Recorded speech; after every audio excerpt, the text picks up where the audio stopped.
Hello, Cancer, Sun, Moon, and Rising sign 2025. Deep dive horoscope. We're going to talk about your life over the next year of 25, breaking it down into quarters, into 3-month increments. We're also going to talk about how the energy you're coming into this year with is very similar in many ways to how you might have been feeling in August of 1977 to April of 1978. So, in other words, fall, basically September of 2004 through to April of 2005 is a rinse repeat. Now, some of you are too young for this to be meaningful, but if you are a Cancer older, then most like can remember living through 77 and 78. I want you to be aware of a sense of this is a repeating kind of vibration for you. Now, we're going to talk about some big planetary shifts in the year ahead, some big changes of energy for the first time ever. You're going to feel what it's like to have the top of your sky, your career, and your reputation lit up with Saturn, Neptune energies. This is something you have not been through with Neptune, but yes, with Saturn. Yes, with Saturn back in the day. That would be Saturn in. Okay, dates of that. Well, back in 30 years ago, but I will be giving you the dates as we get going. And also, you're going to have the ingress of Uranus, which has not happened in 84 years, into your 12th house. This is a very different energy, and it's something you've never yet experienced unless you're over the age of 84. So, we're going to talk about the rarity of new energies in 2025, what it might offer you, definitely some shifts in that career space for sure. And we're going to talk about it in an incremental timeline order. Before we start, by the way, hey, hi, welcome. Maybe a friend gifted you this for Christmas as a stocking stuffer. Maybe you don't know who I am. Maybe I should explain that. I'm Lori Lothian. My brand is Lunatic Astrology, and we're talking about Western tropical zodiac modern astrology, not sidereal Vedic astrology. We're also using lots of content here from the ancient traditions as well. I am a Hellenistic astrologer. If you like this kind of stuff where I'm using astrology to help you time your best life as a navigational tool, then you can check out more about me in the description box, my YouTube channel, my Patreon community, my website, the readings I offer, etc. All right, so let's get started and talk about the sky. Let's start off with talking about the thing I hinted at already. What I said was that this is going to remind some of you of the fall of 1977 into the April or spring of 1978. And the reason this is going to feel that way is simple. Mars has been doing a story that's a very similar story to what he did back then. He entered into the sign of Cancer back in August of 77, and this time it happened to be September 4th of 2024. And then he moved through that sign for 2 months. He moved in this time frame, September 4th to November 4th, 2024. You had Mars moving in Cancer, and that is, of course, your sign. So, holy man, does this impact you? But it's not over yet. I want you to know that Mars is back January 6th to April 18th, just as he did the same kind of dance September, October of 77, and then back again, January to April of 78, you're getting a huge dose of Mars. I want you to think about like a big injection of Mars. Now, Mars is fierce.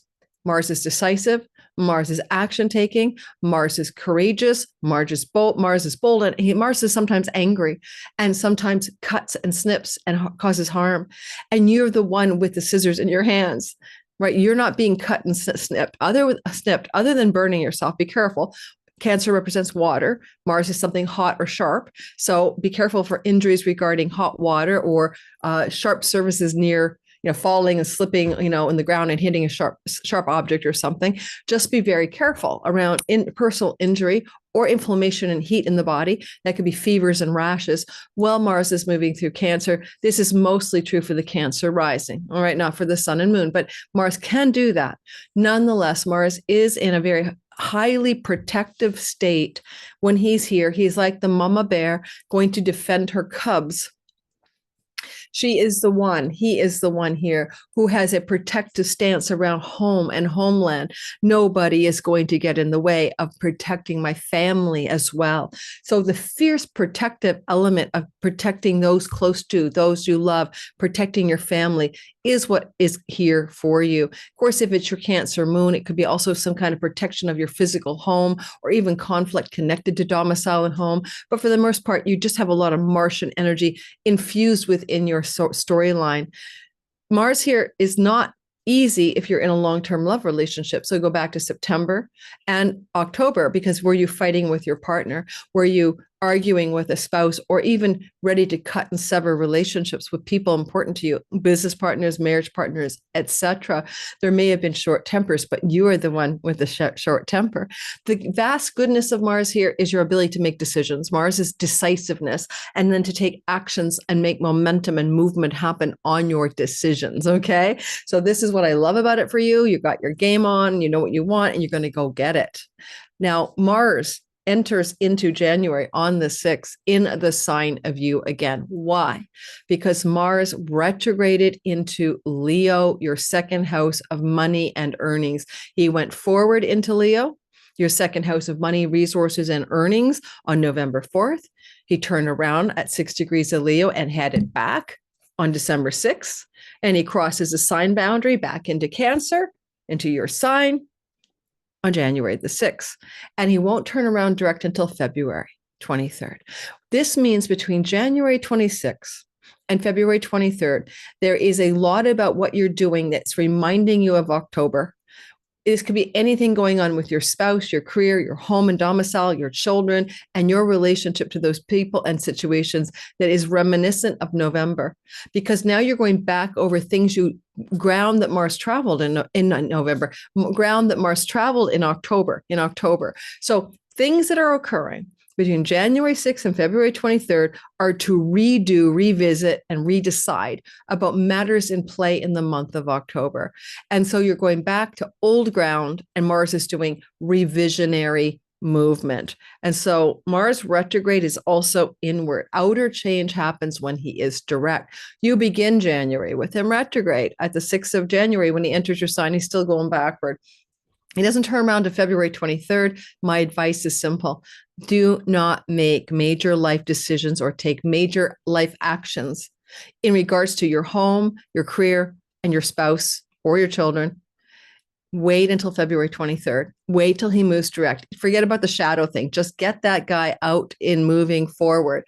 So after the 24th of February, then your decisions and actions will bear the fruit that you want. Before that, if he's retrograde when you make those decisions, you'll still be turning around and changing your mind again. So let the dust settle. Wait till, February or March or April to get your decisions in place.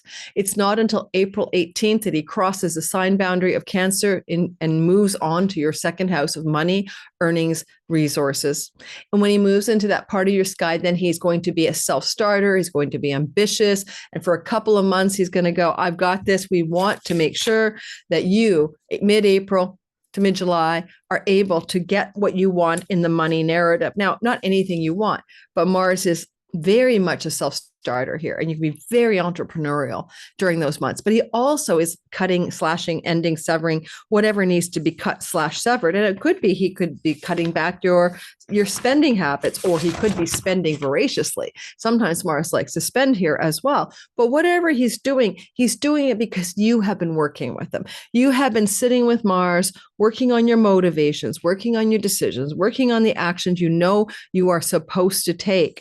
So by the time he moves into that money and resources house, you are game on. Now, if you have any health challenges that come up, September, October, inflammation, swelling, fevers, rashes, whatever in the body, then it's possible the retrograde January 6th to February 23rd has you looking at them again, not necessarily suffering under it again. I'm not saying that, but looking at it again and maybe deciding or trying to figure out what it's for or what you're going to do about it.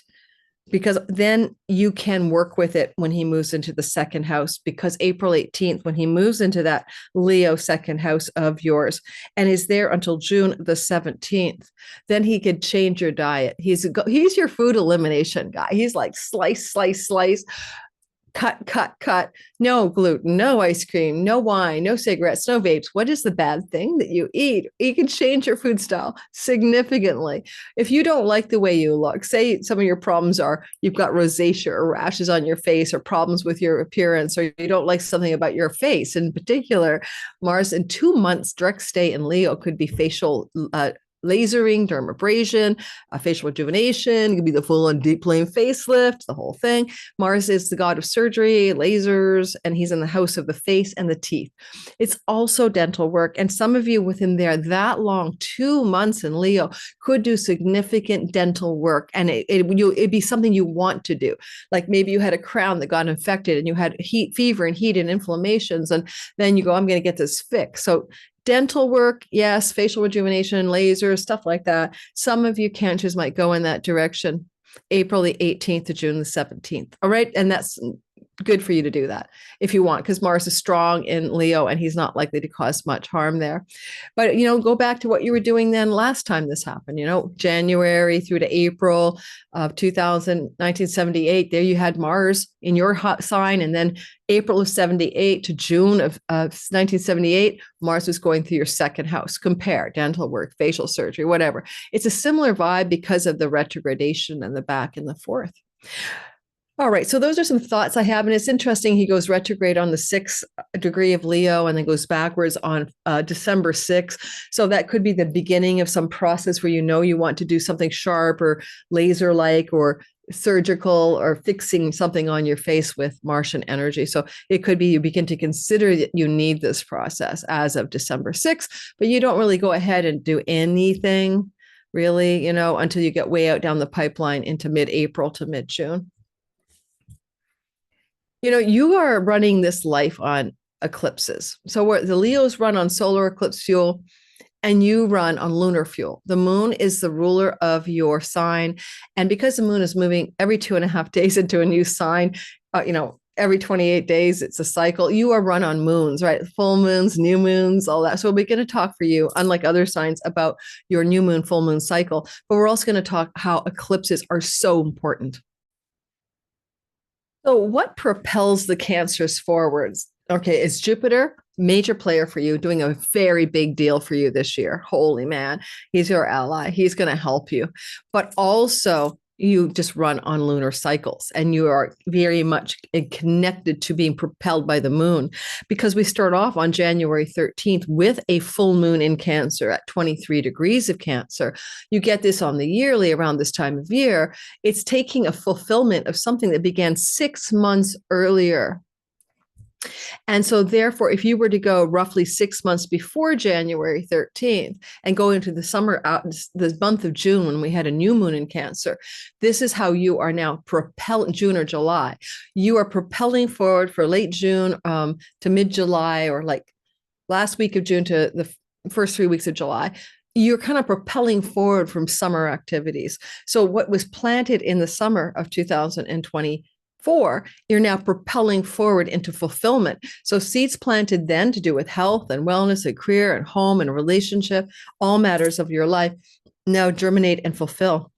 But what it actually indicates, if you are listening and you know your degree of your rising or your sun or your moon, if those degrees are close to 23, let's give it a nice 18 degrees to 28 degrees of Cancer, then this is a really big deal full moon. You get a real big sense of completion, fulfillment, seeing something new in the light of a full moon about yourself, about your reality, about what you want in life. So full moons just give you a sense of not just fulfillment, but even like a kind of a revelation, because they shine light in the dark, just as a full moon is why you go hunting in a full moon environment. So consider the January 13th full moon in the light of what I just described to you and how that could play out. And this full moon is also reflecting back at you some kind of chironic wound you've had since 2019 about your career, about your purpose in life. Starting around 2019, Chiron entered your 10th house and he leaves in 2027. That's something to do with a wound around career and purpose. And so for Cancers, there's a sun in the 7th house of marriage with Mercury, and then there's a T-square to Chiron in your 10th, which indicates a turning point, pivot moment for you. that's going to ask you to say, am I ready to move into my truest purpose? Chiron, the key to calling and purpose, is asking you to make those decisions. And also, of course, we still have support in the sky from Mars, the decision maker. And we also have the North Node of Fate still in your 10th house. It has not changed yet to the new axes of the sky, which will happen on the 11th. So there's a lot of energy. Oh, wait, has it changed? Let me double check. Maybe it's just slipped over. Okay, so forget about the North Node. It is really just Chiron, 10th house, career purpose, meaning of my life. What am I here to do? Am I on target with my true calling? Have I used my gifts? Am I using my gifts and talents in a career that really satisfies me? And then we have a full moon lighting up your identity. And with a retrograde Mars on this full moon conjuncted, what you're going to do over the 6 months that follows this full moon of January 13 is you're going to get a large pair of scissors out and you're going to start cutting. And what you're going to cut is things you don't want. You don't want that marriage, snip. You don't want that house, snip. You don't want that career path, snip, snip, snip. So you begin to cut away what it is you no longer desire to have. Mars represents your 5th house of children, and you may snip some ties or bonds in some way with your children, whether obviously I snip a bond with a newborn baby, but you could say stop breastfeeding if you're a woman. So there's a way of cutting and gently and kindly snipping and severing some connections to our children, your children. And then, they could be that they move away to university or something, but there's a sense of that kind of cut, snip, sever, and watch out, because the next 6 months, if you really don't want your marriage partner anymore, you're probably going to snip, cut, and end them too. You made it through the Pluto transit through your 7th house. We'll get to that in a minute, but you could definitely cut, snip, and sever them. Speaking of cut, snipping, and severing, on January 3rd, Mars will be opposite Pluto. Pluto in your 8th house of money you share with your spouse, money you get from the bank and inheritances, and money you get through taxes and royalty income and all kinds of money that's not directly earned, passive income. And Pluto is in your 8th house, and he just got there November the 19th. And now this is January the 3rd, and Mars is going to be opposite Pluto. He's going to be retrograding at the very, very early degree, 1 degree of the sign of Leo, your 2nd house of money. You could have an early January blowout around financial matters with your accountant, with your bank, with your credit card company, with your spouse and the money you share together. Watch out for fireworks about money matters on January the 3rd. Now, since I'm talking about Pluto, let's backdrop the story. Pluto has been moving through your house of marriage since 2008. And some of you have gone through very traumatic stories regarding long-term love and commitment, business partners, and significant narcissistic controlling other people that entered your life. That is ending now for good. And now Pluto is, as of November 19th, 2024, beginning a 20-year journey through your 8th house, which can wealth you up. This can indeed increase significantly your financial treasure chest over the next 2 decades. But you sometimes will go to battle with others about that money. And that's one of those times on January 3rd where you're really going to feel it. You'll also feel that same battle explosion energy around the other people's money house on April 27th, when yet again, Pluto now direct is going to hit your 2nd house and oppose. Mars now direct is going to be in your 2nd house and now opposing Pluto. So whatever is going on January 31st may connect to something going on April 27th, give or take a couple of days on either side of these days. Do that all the time with astrology. It's not just the day of, right? Close to that kind of thing. All right, Cancer. We also want to bring into the fact of the story for you that we will see you moving on, we see the world moving into on January the 30th, a direct motion movement of Uranus, who has been retrograde since September 1st. Now, Uranus has been in your 11th house ever since back in 2018 May. And this is the beginning of a cycle that started then of electric shocks and disruptions, unexpected and surprising developments, or exhilarating and freedom and breakthrough regarding 11th house matters. This can be unexpected, shocking, and erratic storylines involving your elder sibling, one older than you, regarding matters to do with your career gains financially and in reputation and promotions and raise and awards and rewards, unexpected erratic stories going on regarding your friendship circles and groups of belonging. And with this Uranus, you may just have picked up a whole new type of milieu of friends that are more freedom loving, inventive, outside the box, flying their freak flag. You might have entered into Uranian communities, which are online communities. And so back in 2018, you may have had no online community. Now you may have a very big online community, not that you're necessarily leading, but you could, or that you are a part of. And so the kinds of people that you also associate with could be connected to cutting edge technologies, including Uranus, AI, or crypto communities and cryptocurrency milieus. But the things that happen in your 11th house is what Uranus has been in charge of. And he's not going to leave there completely until February of 2026. But I want you to know that him moving direct on January 30th indicates that you can move forward, or you can move direct, basically, in matters of decisions you wish to make or things you wish to see happen in this 11th house. The 11th house is a house of windfalls. And so you might get some kind of windfall, especially when Pluto has moved into your 8th house. And so now, rather than this be also just a story about, electric friends and stuff, you could also have some electric money coming to you out of the blue. So a crypto popping or some great gains that are unexpected financially from your career or from an elder sibling. So you may get wealth from those people in these situations for sure with this new energy, but with the direct motion of Uranus direct on January the 3rd and staying in direct motion until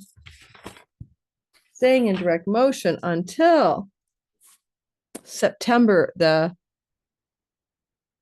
6th. You're really going all systems go in whatever it is you want. He's going to cross the sign boundary, though, and we'll be talking about his July ingress into your 12th house, once we get to the month of July. Now, Mercury is retrograde 3 times a year, and this time of year, he starts retrograding in Cancer on March the 15th. There is a story there for you to ponder because it's 2 houses. It's retrograde March the 15th at 9 degrees of Aries and backtracking and backpedaling into the Piscean waters. This is indicating career and 10th house career and 9th house matters intersecting each other. You might decide to go back to school and learn something to benefit your career. You may educate yourself. It does not have to be formal education, but it certainly means guides, mentors, long-term learning. So you might also go back and travel to a place you've been before in a foreign land or foreign shore between March the 15th and April the 7th.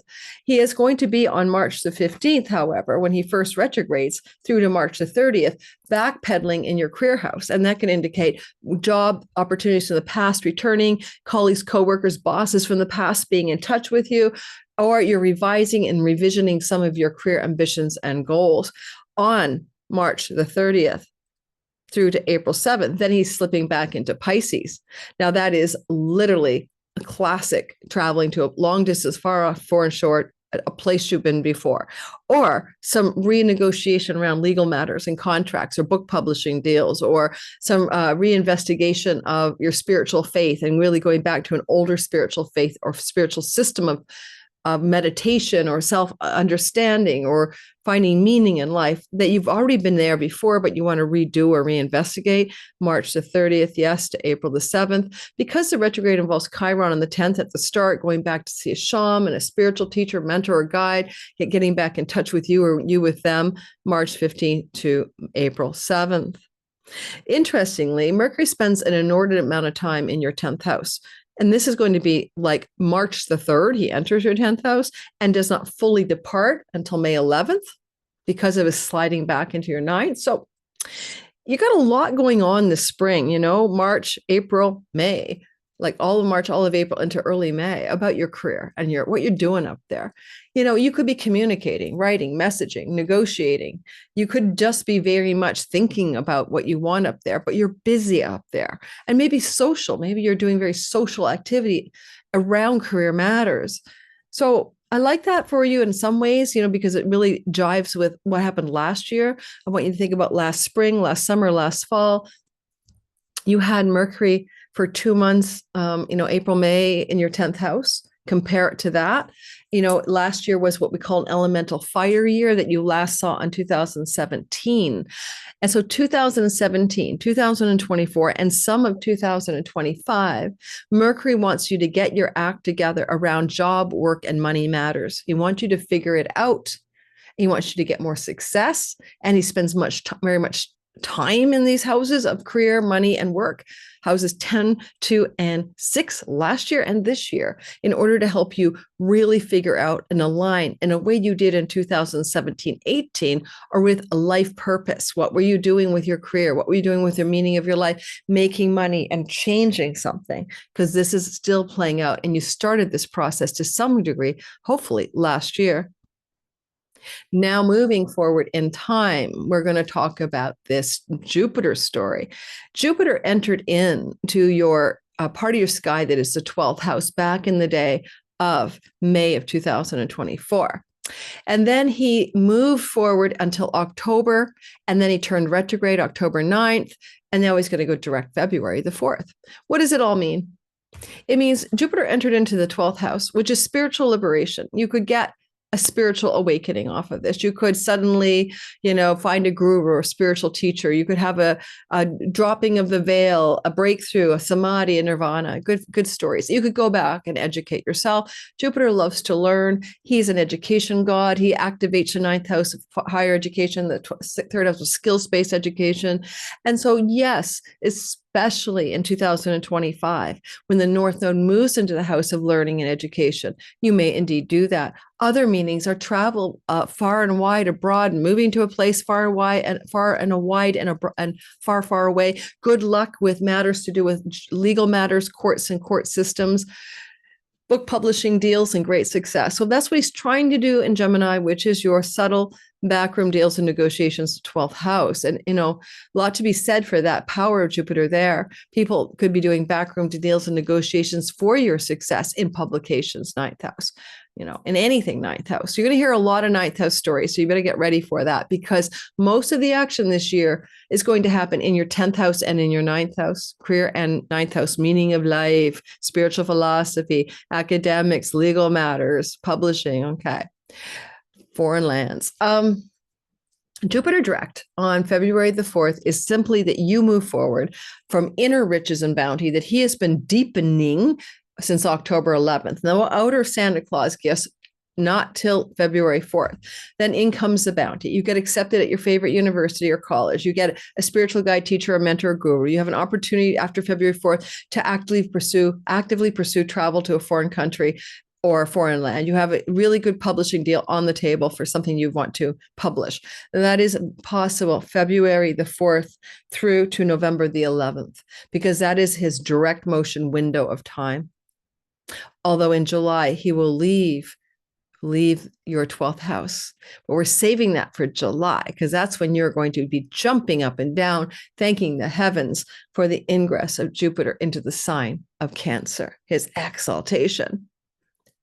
Now, moving forward in chronological order, it looks to me like you are going to experience this eclipse of March the 14th in Virgo, right? Coming up on March the 14th in Virgo, South Node, let go, release, snip, and surrender, 3rd house.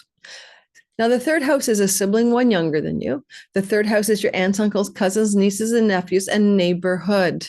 You've already gone through a South Node transit through 4th house of home, property, and real estate, in which some of you may have sold a home, left a home, moved away from a home, or had some disappointments and losses in the home, or people left the home. That's all something that could have been happening 2023 summer to 2024 end of year. But it's on the 11th of January that the node will shift into your 3rd house, which is neighbors and neighborhood, and can also indicate a change of neighborhood or a change in the neighbors around you. But it's more than that. It's also the house of communication, writing projects, everyday life, the community and the everyday things you do, wandering around, friends from childhood, and there's losses and letting goes here. And it's not just a one-off of, January, this starts up, 2025. You feel the intensity of this through to the middle of 2026. It's a new surrender, let go, release, eclipse cycle through your Virgo third house. You don't mind it so much because it sextiles you and you're willing to go with this flow and not necessarily resist it. But still, these are where you will find changes. And the South Node, with the family members, aunts, uncles, cousins, sibling, one younger, and South Node, let go, disappointment, loss, surrender, is a narrative that you will learn over the 18 months ahead to deal with. But you felt the same cycle in 2006, say like fall of 2006, all of 2007 into like early 2008, mid 2008. You've been through this cycle already. So you can compare that South Node letting go, eclipses kept happening in that third house for you. Maybe a sibling moved away and the younger sibling, or you changed your neighborhood, or a younger sibling moved in 2006, 7, and 8, and you were separated. So really think back to that time frame, because it's going to be very rinse and repeat in some way. The South Node eclipse that we'll see is at 23 Virgo. If you have 20 to 26 degree Cancer, Sun, Moon, or rising, you really feel it much more intensely, but all Cancers will still feel the cycle of change going on in the third house. It's lunar. Lunar eclipses are revealing something to us and completing something and fulfilling something that must be completed, fulfilled, or ended, or revealed. And a lunar eclipse can open up its, evidence to the file up to 1 month before March the 14th, so mid-February, and up to 6 months later. But I notice most lunar eclipses show you what they're about within 3 months after. A South Node letting go could literally be, it's time to if your neighbor doesn't move away, then you might move to a new neighborhood, new environment for your daily life is being called forth. It could be a new place in town, the town next door. South Node here wouldn't move you to Siberia. You know what I'm saying? So it's going to be somewhat proximate or within your own country if you're going to move. Now, if you have a writing project you've been working on, a communications project, a website, a social media life, this is the stories of the third house. And you might just begin to pull away from those things and move in another direction. And if you wanted to go to college and learn how to, to do a welding thing or learn a skill to become a nurse, these are skills-based learning. You may be propelling yourself towards higher learning, more lofty academia at ivory towers, as the North Node amplifies the ninth house academics and colleges and campuses and universities and pulls away from the third house types of learning. Some of you may be really compelled with Jupiter through to July to really go back or for the first time go to university or go back to school for something. Re-education, yes, in more formal educational settings or longer term educationals than a weekend workshop. All right. I forgot, I took this out of order, which I hardly ever do, but I meant to mention the Venus story. So Venus is retrograding. Venus is, my poor time stamping sister, Venus is retrograding as well in March. So we have to talk about that. We talked about Mercury retrograde on the 15th, but on March 1st through to April 12th, also Venus retrogrades. She retrogrades starting off in Aries, which is, of course, your career space, and she slacks back into your ninth house of education and publications and spiritual philosophy and meaning of your life. And court and legal matters. So bottom line is you've got a lot going on with both Mercury and Venus between the 10th and the 9th house. Venus begins retrograding on March the 1st. She slides back into your 9th house of God and starts to attend to those matters on March the 27th. And she will go direct on April 12th in your 9th house. Now, Venus is recognized as the goddess of love. So love and friendship. So love and friendship relationships connected to prior workplaces, spiritual communities, academic settings in foreign countries from the past can come back to you, phone calls, text messages, and emails, and you may be reconnecting with these elements of your past. The better part of this story is that what we call the Venus conjunction to the sun or star point. And she did this in 2021, 2017. So she, every 4 years, meets with the sun in Aries, your career path house. The last time she met with the sun from a retrogradation was 2017, with the desire to do a massive reset button of great proportion. Because she was retrograde, she was taking her time, she was deep diving into the underworld to be born again and resurrected. So what big changes did you make in your career space back in 2017 March through to 2018, as far as, January, February. There's something about that you're doing with the same magnitude as then. The one in 2021, March or April, that would have been a start. March, it would be March. That March start point in 2021 would be like slightly making some reset button changes in the career story. Now, I noticed that Venus will do most of her action in the 10 months after a star point. So like, as I said, back to, spring of 2017, by, early in the new year, 2018, you had made some commitment to a new career path, but it's a red carpet rollout. She's giving you what you need to do it. I think of her as literally rolling out the red carpet so you can make the career changes that you need to make. And you'll probably see, therefore, that March 22nd, 23rd, 2-degree Aries reset button will roll out over 10 months afterwards as a new career direction. Conceivably, Cancer, Sun, Moon, and Rising in the first 5 degrees of Cancer feel it more strongly, but I think all Cancers can feel this reset button nonetheless. And so where will you reset your career, your reputation, the work you do in the world, and try to find a new trajectory? But you've been running on Venus resets here for years. Okay, every 8 years you get the major reset button. If you go back 2017, you minus 8 years, right? Where do you end up? 2009, right? And you go back another 8 years and you kind of reset in the career and reputation. It could be, a change of job. It could be a new position in the career you're in. It could be retiring from your career. My sister's a Cancer rising. She retired from nursing. She's my time stamper. And she started working for me on digital income and revenue in 2021 as my assistant. So I can see for her how it's changed her career, but she's also an early Cancer, if I remember correctly. So yes, so there's a story there for you. You're running some new career stories and scripts coming off of this every 4-year story of reset buttons. And you have this chance to start something new in your career and reputation. And Chiron since 2019 has really been trying to get you to be on purpose and find a career that you don't feel wounded in. Like, is this my thing? Remember that old Shady Eastman book in the 60s, Are You My Mother? You're asking, are you my career? Are you my purpose? Are you my career? Are you my purpose? On and on and on. But this is good. Venus can help you find it in the spring of 2025 and get the reset button going. Don't be impatient. It can take up to 10 months for her to fulfill her promise. Okay, we have a second eclipse, and the second eclipse is to 29th of March, and it's in the sign of Aries. This is a trailing eclipse from the cycle that ran through the sky with an eclipse in April of 2023 in Aries, solar. April the 8th, 2024, total solar eclipse in Aries on Chiron, that wound that you're trying to heal in your career. Yes, you are. And this one, the last one at 9 degrees of Aries. Now, you notice there's a lot going on around 9 degrees of Aries, right? That's where Venus and Mercury both station retrograde. Everybody loves the 9th degree of Aries up here. You're going to find this is an eclipse that bleeds through to your 9th house. And this could indicate, because the node is there, a new beginning, a fresh start, a portal to the new, and an ending. All solar eclipses are both endings and beginnings, but a portal to something ending and something new beginning. And the 9th house could say, because I'm going back to school or I'm going off to university to learn something, because I've got to go to another country and live there, or I'm going to travel abroad, or go on a pilgrimage, a new beginning in the career because you found a spiritual guide or mentor that's going to help you now figure out what you want. A new direction is in a career story that could be because of you published a book and now it's a bestseller, you're going to be an author. I don't know, publications, right?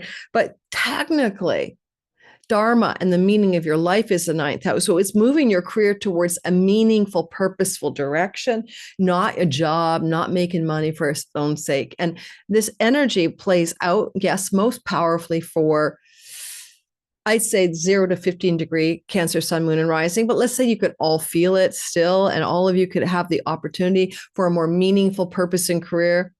And it doesn't play out in a day. It is happening on March 29th, but you may feel the winds of it 6 weeks before this eclipse and up to a year later. So there's one big swath of new coming your way all through 2025 into the spring of 26, based on this partial solar eclipse in Aries with the node of fate in your 9th house. What I like about it more than anything is the node of fate in the ninth house is a propulsion towards a destiny that is deeply meaningful and dharmic and aligns you with your truer purpose. So if a career change comes off of this, you're moving into a deeper purpose. The last thing I have to say is March the 30th, Neptune moves into Aries. Neptune in Aries is first in a lifetime. We know that's your career space. Neptune will be there for 14 years, but this is just testing the waters from March the 30th until October 22nd, because he will spend some more time in that ninth house. Let's talk about it briefly. Ninth house Neptune transit 2011 onward until now. This has been like the visionary in you, the imaginator, the dreamer. Maybe you've published books that were visionary. Maybe you found new spiritual paths of meditation. Maybe you got into the ascended masters and the transcendent and the hyper spiritual realms of investigation. Maybe you quit church and went into a meditation group, a kirtan, a whirling dervish, something more mystical spirituality would have drawn you since 2011 than anything traditional. But also Neptune rules videography and film and imagination and storytelling. It would have been great for anyone who is in the field of writing, authorship, podcasting, all of that. Now, this new energy is Neptune hitting you in the reputation and career space. People will see you as a visionary, an imaginator, as glamorous. It's very Hollywood. You also can see Neptune's transit for 14 years. So your 10th house is giving you a deep appreciation of the spiritual side of one's purpose and career, but at the same time, confusing you and giving you foggy illusions now and then about what you really want, and maybe feeling some inertia and some confusion over the next decade or so, but not for the entire time. So that's the thing. His retrogradations usually bring clarity. So I'm just going to say you got a new Neptune signature for your reputation and career. Are you seen as, musically musical? Are you glamorous? Are you into photography, videography, filmography, Hollywood, scripts, storytelling, online platforms? Yes, social media. On TikTok, Instagram Reels, YouTube, these are Neptune platforms, and suddenly he's in the top of your sky. Some of you may come into those areas of endeavor more strongly, even if you have thought about it before. It's like Neptune was backstage in the ninth house. Now he's on stage, and you launch your YouTube channel. You launch yourself into the sphere of being very visible. And on those platforms.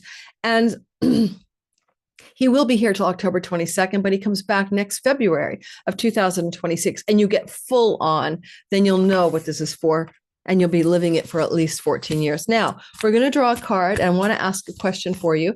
I think I'm going to cover for you the partial solar eclipse on the 29th of March. What do Kim Kranz, the Animal Spirit Guidebook, have for you for guidance on the last eclipse in Aries that you've been going through since March of 23 as turbulent change or destined in volume up amplification, North Node of career matters has been in play, and you have been working through this story. So I drew the lizard card. That's kind of funny, a chameleon or something. Let's see what lizard tells you about the eclipse that you're going to have on March the 29th, how it impacts you a month before, 6 weeks before, and up to a year later. What is the eclipse asking for you guys? Okay, this is a lizard, and a lizard is an animal that's on the ground. Here we go. Oh, the dreamer, intellectual, sensitive to the subtle, and a dreamer. Well, subtle and dreamer is Neptune. He will move into your career space on March 30th. The eclipse we're talking about is happening on March the 29th. The lizard is an expert in the realm of sensory perception. It's as if it has a sixth sense and hears what is yet to be spoken and sees what is yet to be manifest. Yes, Neptune rules our intuition, our ability to pierce the veil, to be transcendent, to be interdimensional. Yes. Although this is an amazing gift, it can easily wear the lizard down. Big crowds, lots of travel, overstimulation can drain a lizard of their magical essence. The card is an indication to pull back from the bright lights in big city and return to your inner artist. And Neptune rules all of the imaginal arts, music included, who's been whispering your name. So if you're in balance under this new energy of this eclipse, which embeds a change of career connected to Neptunian themes, This will be about being artistic, telepathic, and spiritual. If you're out of balance, you're elusive, non-committal, and flaky. And to bring yourself into balance, you have to have a creative project. When Venus is retrograding into your ninth house, she's exalted. And once in January and twice in April, she will be there co-joining Saturn for enduring, exalted Saturn and persevering, enduring Venus, creativity, art. So some of you may be able to push something into reality in 2025 that is a legacy publication or book or something like that. But if you're not into that milieu of publishing and book publishing, you may come into contact with a profound connection to a sage or spiritual guide of great magnitude. And we're talking about the first quarter in general of 2025, when we have that Venus retrograde, coming through that part of your sky. Again, Venus will be, Venus will be retrograding on March the 1st. But then on March 27th, she's retrograding backwards into Pisces and will be speaking of issues to do with that transcendent space within your sky. And March the 27th to the April 1st timeframe, she's retrograding backwards, April 30th, I should say, retrogrades March 27th. And when does she leave? And she leaves Pisces on April 30th. So this is an exaltation of your house of publications and meaning of one's life. And, the creative and artistic impulses, Venus with Neptune and Saturn, lasting value. So any of you listening who have any kind of artistic inclinations, this is positive. I will say one more thing, birth of grandchildren. If you're of a certain age and grandchildren could come to you, it's going to be a Venus transit through the ninth house. And she's there for long enough that you could definitely see a news or information, Mercury as well, retrograding through there, that you are going to be a grandparent. So keep that in mind as a first quarter of 2024 breaking story. We are going on to the next quarter. I'm not going to stop. I'm not going to give up. I'm recording all of these videos in October, more or less, or early November for the deadline of November 17th. So you guys have this content for yourself. Moving into the next quarter, let's get rolling.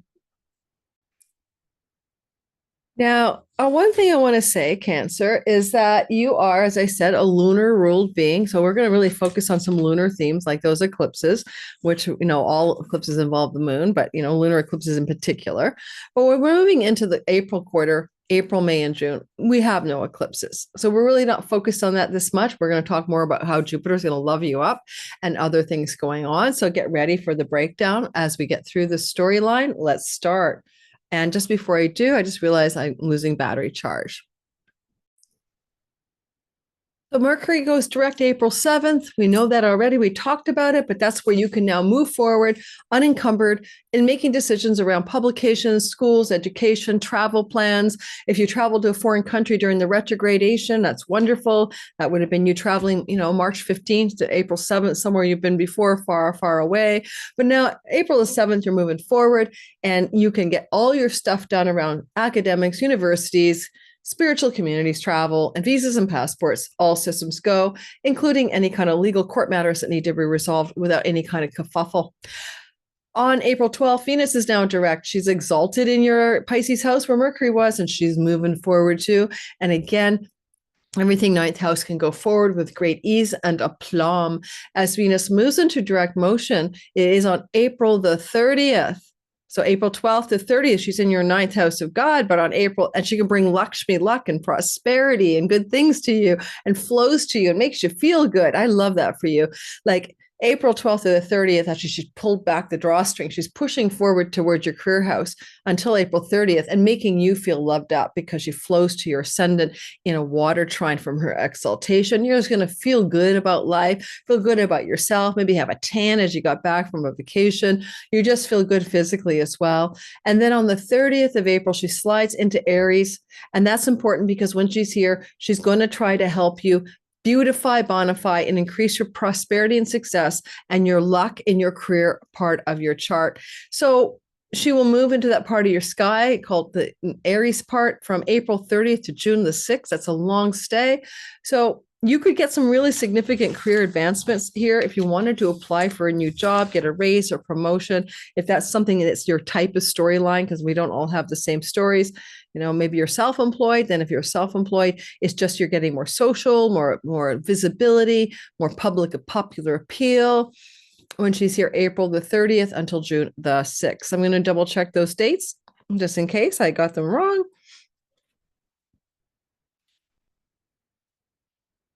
Just looking through my list.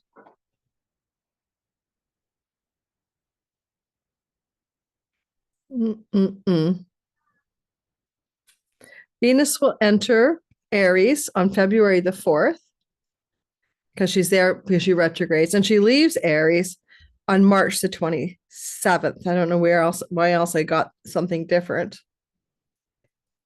No, and then she's retrograding back in April. So she's a busy little girl doing back and forth ingresses. So just trust me on this. It looks like you've got her till back on April 30th. Yep, you got her back on April 30th.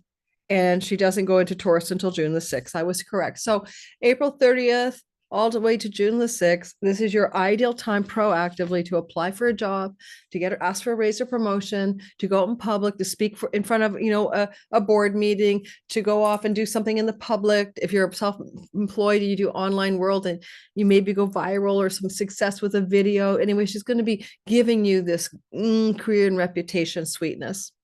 On April the 21st, Saturn co-joins with the North Node. It's rare, 1877, next 2082. So why do we care about it? It's not normally something we see. April 21st and or the 14th, because mean and true node. Just say, hey, in the month of April, period, the North Node will be amplifying whatever Saturn wants for you. What does Saturn want for you? He is going to be sitting in the sign of your 9th house, where he's been since 2023 and doesn't fully exit until 2026 February. This is his stay through the sign of 9th house of education. Are you grinding to finish college? Visas and passports, foreign lands and travel, higher book publishing deals and traditional publishers, things to do with spiritual philosophy, guru guides and experts. And maybe all these areas of life have been very important for you since 2023. Maybe even studying. You don't have to go to university counselors. It could have been taking like a 9-month class or something online. So just keep in mind, it's not necessarily traditional college, but now this is a story where the North Node of fate collides with Saturn up here, and there's something destined that's trying to happen. Now, one of the feelings I have is anytime I see Saturn in the 9th house, it is already one of the father houses of the chart. So there's something about expert authorities or higher spiritual forces or powers that is indicated by a Saturn sage-like wisdom 9th house co-joined with a node of fate or destiny. It's possible some of you might indeed be coming into contact with a fated or destined spiritual guide, mentor, or teacher. And the North Node says there's an element of karma here. There's an element of destiny. So should you encounter your, amazing guide, mentor, spiritual teacher, or something around this time, I'm happy for you. I mean, it looks like it could happen April 14th or 21st, or just say the month of April. And Venus is still up there, exalted. So a female spiritual teacher, professor, guide, teacher, destined turning points in higher educational environments, destined turning points in visas, foreign lands, and travel. Cancers who are single, looking for love, a destined intersection with a long-term love relationship. It is Venus, Saturn, and North Node all holding hands on that on the node of fate. So it can look like, maybe you're going to meet your dream partner because of a spiritual community, because of foreign trip, because they are a foreigner. So destined intersections. Now, Saturn, Venus means love endures. So any new relationship is going to be an enduring love relationship. Any new guru will be an enduring long-term love guru. You're going to last the distance with that person. Potentially, Venus could also mean exalted here, exalted, book publishing deal, exalted success in a book publishing endeavor, exalted success in your grades at school or getting into a new university. Mercury's up here. He loves to travel as well. There's a lot going on up there that looks very destined and fated for the whole month of April, but with epicenters maybe on the 14th or the 21st, mean and true node, just in general, April, mid-April to the third week of April. Pay attention to destined ninth house intersections. They will be interesting, and they may be very exciting. There is a sextile to Uranus and Venus's house, so it can also bring you big jolts of surprises to do with career opportunities, great career gains, financial gains. Some of the surprises may involve an elder sibling and connect you to visas, passports, foreign lands, foreign shores.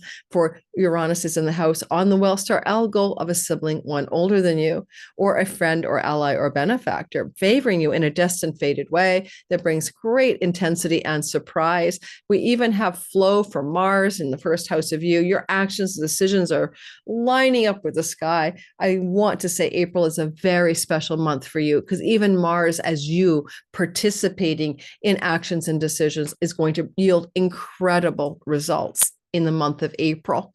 It could bring you greater wealth and prosperity through career or elder sibling or allies. It can bring you a destined new love story or long-term successful project that builds to great crescendos of success in the ninth house, which would indicate publications of some kind. I also think podcasts are published as well with the publish button. So those can bring great success as well.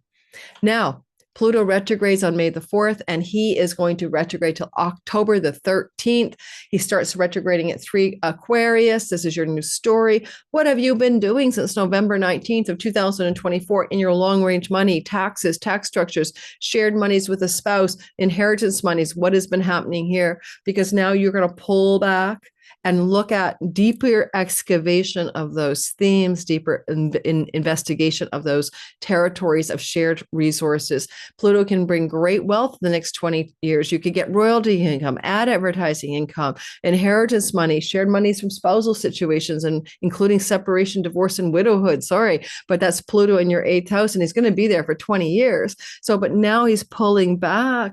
Right, he's pulling back and he's looking under the hood and excavating a little more deeply on May the 4th to October 13th, all matters to do with that 8th house. Jupiter, I like to call him Santa Claus or fairy godfather, has some tricks up his sleeve for you in the second quarter. First trick he has up his sleeve is in May 18th. Give or take a week before and after. May 18th, Jupiter squares the north and south node, but technically he's what we call the bending of the north node. And Jupiter at that bending of the node of increase means an opportunity coming your way mid-May that's going to bring increase. Some sort of destined increase is attempting to show up, to do with visas and passports and book publishing and publications and gurus and teachers and academia, etc. If you're not getting bored of the ninth house delineations, I don't blame you. I've been saying them over and over again. This is one of the hottest parts of your sky in 2025. So what is this fated and destined opportunity? Well, it's coming from the 12th house of foreigners and foreign lands and far off shores. But we also generate international borderless revenue and income. We could work for a foreign company. We could be doing digital income and borderless revenue because we're working online. And Jupiter is expanding that kind of money for you. That's his job. He's been in this part of your sky, right? Trying to increase your revenue from this part of the sky ever since May of 2020. And now he is going to activate the node of fate. Well, and he's direct since February 4th. Remember that. So the node of fate could be a destined opportunity to travel abroad, a destined love story abroad, a destined book publishing deal, a destined spiritual educational opportunity, guru guide, a destined increase of your international revenue from things you do to teach or learn or publish abroad. You could get maybe you're looking for a publisher and you get a publisher in a country other than you're born in, that kind of stuff. But destined opportunity graces you May 18th, a week before and a week after. Then on May the 24th, Saturn, 24th, 25th, Saturn slides into Aries for the first time in your life. No, first time in 30 years. The last time Saturn was here was 1996 to 1999. So 1996 to 1999 is a story that repeats here, and it's just starting. It's really going to go 2025 to 2028. Well, Saturn will be in and out of that 10th house of career, reputation. When Saturn's up here, you become authoritative, masterful. You might get tired. You might feel like you're working your ass off, and you might feel really exhausted by this transit. So we have to encounter this, with both the good and bad of Saturn. But for the first time since 1996 to 1999, Saturn in your 10th house asks you about what you wish to be: the king of the castle, the top of the mountain, the expert authority, and the master of. So now you may take your career activities and reach to the top of your performance. I find that sometimes it becomes a retirement transit, like you have nowhere to go but down. So that by the time we get to 2028, you may move away from some elevation of stature and success in the career place. And because you also feel tired, burdened, responsible, you've been working hard. That's what Saturn says, like really working it when he's in the 10th house journey. I've noticed also people can find themselves, becoming very elevated in power, becoming the boss, becoming the director, becoming the CEO, or getting an elevation of their stature that way as well. Because your Senex, wisdom, old man, wise woman archetype in the house of reputation and career eventually looks good on everybody. So you're at the top of your game. So you're going to feel a little of this increase of the stature here for you in a test run, like a pilot test run version, May 25th to September 1st. However, you also have Neptune here, right, since March 30th to October 22nd. So there's a Neptune-Saturn force holding hands in the early degrees, first couple of degrees of Aries. How can you make some visions and fantasies and dreams, Neptune, real, Saturn, and tangible and successful in enduring and structured ways? So it's really good. Make your visions and dreams true if you want regarding what you're doing in this career path, especially since he's sitting with Neptune. And again, in next February, March, the same thing happens. Saturn and Neptune are conjunct. So it's a fusion of the planets' energy fields. So you really got this, believe it, have to believe it to see it. You have to believe it to see it. And if you can believe it, in May 25th to September 1st, and again, by the way, February and March of 2026, as power comes back to you, then you can really make some progress in your career. And if you do anything with videography, YouTube, filmmaking, script writing, Hollywood type things, maybe music, Saturn is structured form, and Neptune is those milieus I just mentioned. And so you might be finishing the screenplay, producing the content, getting an official album label cover, what do you call it? Music publisher, whatever, coming into your life May 25th to September 1st, if you're involved in those kinds of careers. Now, here's the good news. This is the real big story for you, is Jupiter. I almost buried the lead, I think, because Jupiter is moving into Cancer and he's exalted there, and you will be exalted. This is Santa Claus, fairy godfather, at once every 12 years blessing. Last seen in June or so of 2013 to June of 2014 was the last time this happened for you. So June of this year until the end of June of 2026, Jupiter will exalt you, meaning you get to be lucky, charismatic, magnetic, leaderful, expansive, pregnant. Jupiter can make you chubbier, if you're a woman, increase the girth of your belly because a baby's growing in there. He can make you more full of wonder, hope, faith, and optimism, the half full cup. You are seeing wisdom within you emerge. You're seeing knowing. See, we have Mercury gives us information. Jupiter gives us wisdom and gnosis, knowingness. So your own capacity for wisdom and knowingness is increased. Jupiter makes you very charismatic. People will be drawn to you. You can use this power to be the queen and king of Mount Olympus in your own life. And just technically, you are lucky. And sometimes it just looks like a lot of vitality or a lot of good energy moving through you. And when it comes to your health, if you have any problems, because the body is the first house, especially for the rising sign Cancer. If Jupiter goes over your moon in Cancer, it's a bigger home, a nest.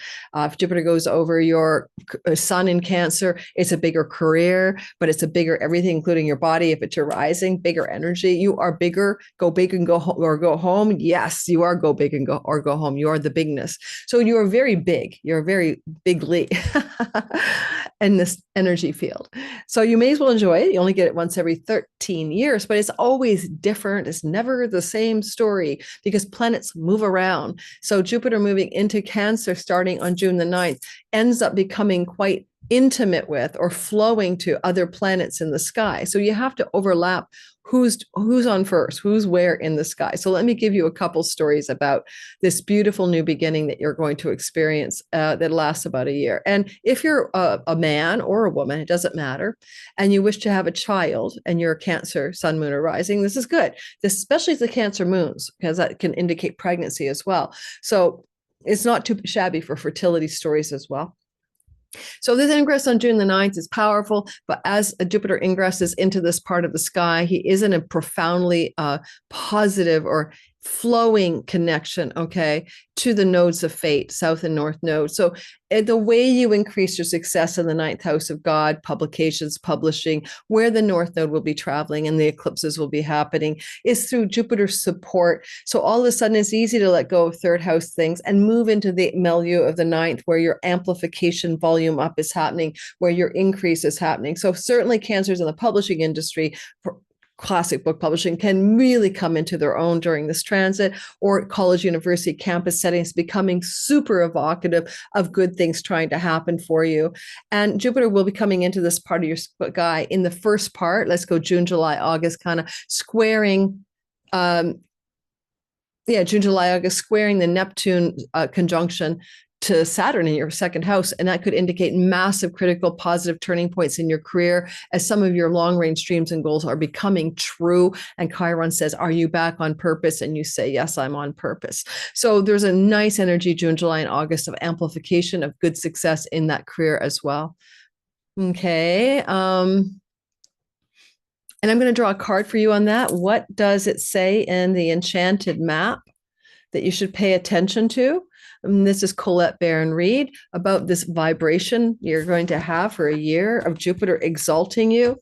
I can see definitely the summer looks good on you. Like, you know, it looks like, June, July, and August are going to bring an expansion of positive career luck and dreams coming true and greater success regarding publications, travel, foreign lands, and matters to do with spiritual faith. So let's get a card drawn from Colette Barron-Reed's enchanted map.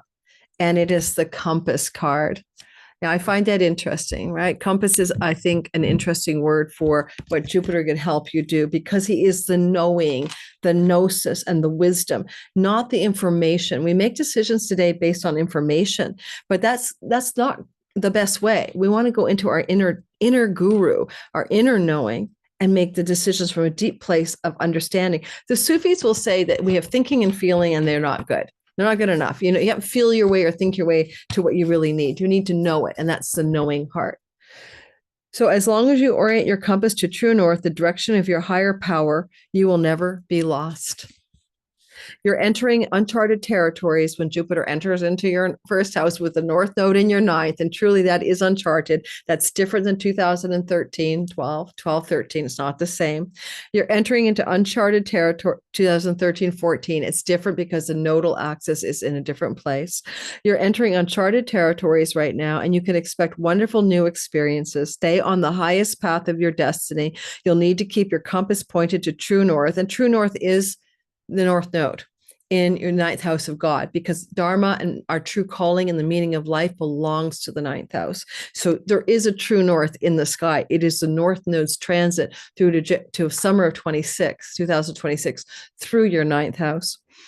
Only spirit or higher power can serve this function. Money, prosperity, prestige, romance, and other material achievements won't help you find the true path. They are simply things you may experience on the journey. No, the spirit is working in your life. So even if you feel lost temporarily, it will be easy to find your way. Have faith and trust, for your compass with spirit as true north will ensure you'll never be lost, even on a starless night when all seems dark. I love that. You have guru inside of you. You are becoming this wise one. And the North Node, true North ninth house compass is your ally. Finally, you will be going through the Pluto 8th house transit, and that can indicate you're experiencing some death or loss of people in your life. And so having Jupiter coming in here June the 9th can indicate the sense of becoming wise and truly spiritual and truly aligned through the stories of the ups and downs of life. Now we're moving into the last part of the story for April, May, June, and that is Saturn squares Jupiter. This is happening on the 15th of June. It's happening at 1 degrees of Cancer. It's happening at 1 degrees of Aries. What does it mean for you? Well, first of all, you go back to August 19th and go back to last year and go back to December 24th. Saturn did a square, but in the mutables of Gemini Sag. It was a different thing that you were having some opportunity with grit happen in, and that would have been matters to do with the 9th house of publications and foreign lands and the 12th house. Let's not repeat it. This is a new square, and it's about your career and your reputation and your purpose up in the 10th house, squaring Jupiter in the 1st house. It's opportunity, but you're making the opportunity. You seize the day. You are the opportunity maker with Jupiter in the house of you. But June the 10th, it's a square. It requires decisions and actions, and it could feel tense because you may feel really effusive and expansive and like, I've got something I'm going to say yes to. I've got this. I feel so great about this opportunity I'm seeing, I'm making, I'm having, I am. And then all of a sudden Saturn is like, well, yeah, but what about your responsibilities and duties here? So what is this tension about? I don't know. It can look like a career opportunity to up level as well, to become, promoted to a new level of authority in your career. And it's a tension is just that you have to take the action and make the decision. It's not something you can just sit on your hands around and think maybe one day I'll get around to it. This guy is asking you to be willing to jump. I would say I would give it something like leap and the net will appear. Okay. I feel like that's the vibe for you on this career opportunity blessing vibe. Leap and the net will appear. Now, I just want to make sure I'm not missing your moon. June the 25th, you have a new moon. So I almost forgot about your new moon. So you're running on moon fuel, right? Moon juice. So that's why we're covering the moons just for you. So June the 25th, let's take a look at that moon. You can't see it, but I am looking at it. I can't advance the chart. I can't explain why. It's a pain in the ass because of the, I can't hook it to zero. I can't hold it on Cancer and move the planets, so I keep losing the ascendant. On June the 25th, there is a new moon at 4 degrees of Cancer. Obviously, if you are Cancer, sun, moon, and rising, and you're somewhere around that place, somewhere around, I'd say, the first 10 degrees of Cancer, this new moon is for you. This is a new beginning and a reset button in how you identify your reality as yourself. Jupiter is conjunct the new moon, so it is extremely good for the world. It's extremely good for you. So juicy, beautiful new blessings and new beginnings in your life can emerge in the 6 months after the moon. And as this moon is happening in the sky, it still is activating opportunities in your career. It's also activating Mars in the 3rd house of trips and neighbors and neighborhood. Could be a golden opportunity, new moon, to change your neighborhood and move to a new hood. And the new moon will say in 6 months, you might change your neighborhood. June the 25th, add 6 months. In 6 months, you might have a golden new opportunity in your career. In the next 6 months after this moon, you could also No, those are the main stories. All right, so enjoy that moon. And now we're going to go into the next quarter of 2025, which will be July, August, and September. And we have some more eclipses. Let's get going. So we're going to talk a bit about the month of July.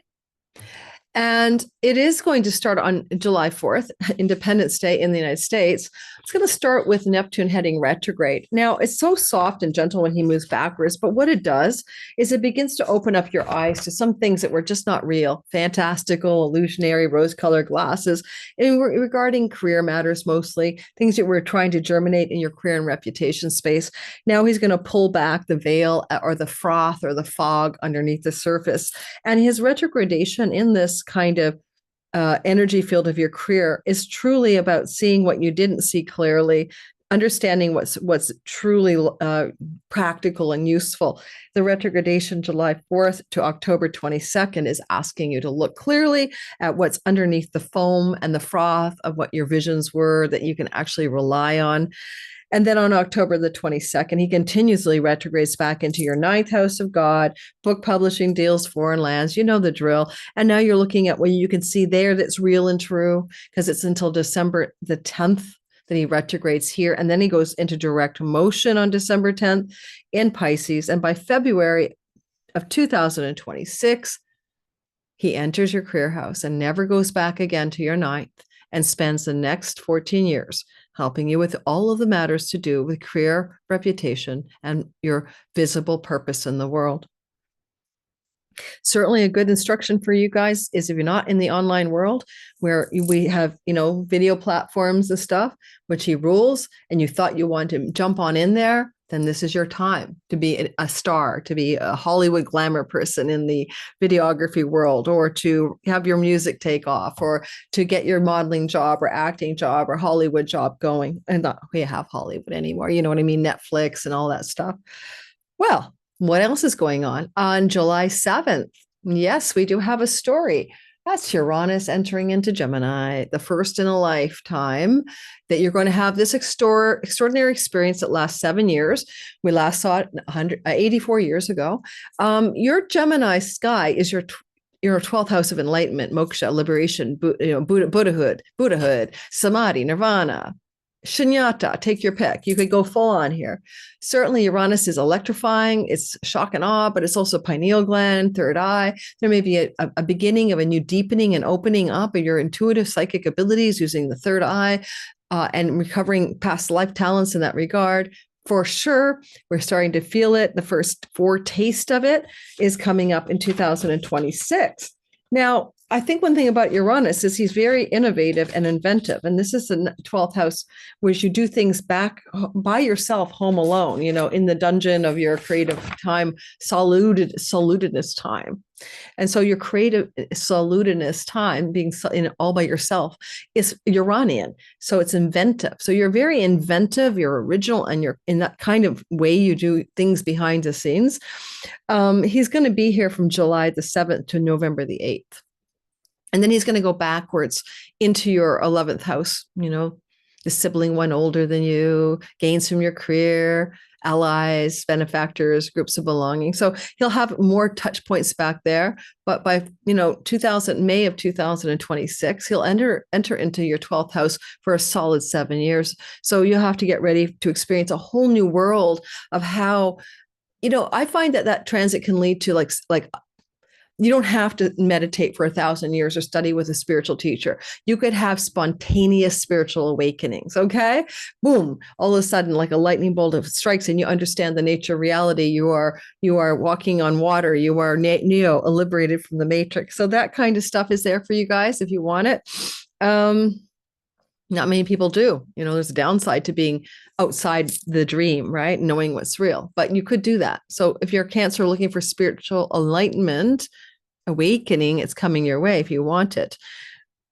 And the Uranus transit here may disrupt or make changes regarding your income from foreign shores and lands, or you can add more of that through new cutting edge technology, or you may even decide you want to, find freedom by moving or changing countries, or challenging yourself to live in a different culture or a far off foreign land, especially with the North Node in your ninth house too. So, and then Uranus. So it looks like some of you may sample life in another country, July the 7th to November 8th, just for the fun of it, just to give it a good old 1-2, a fresh original vibe.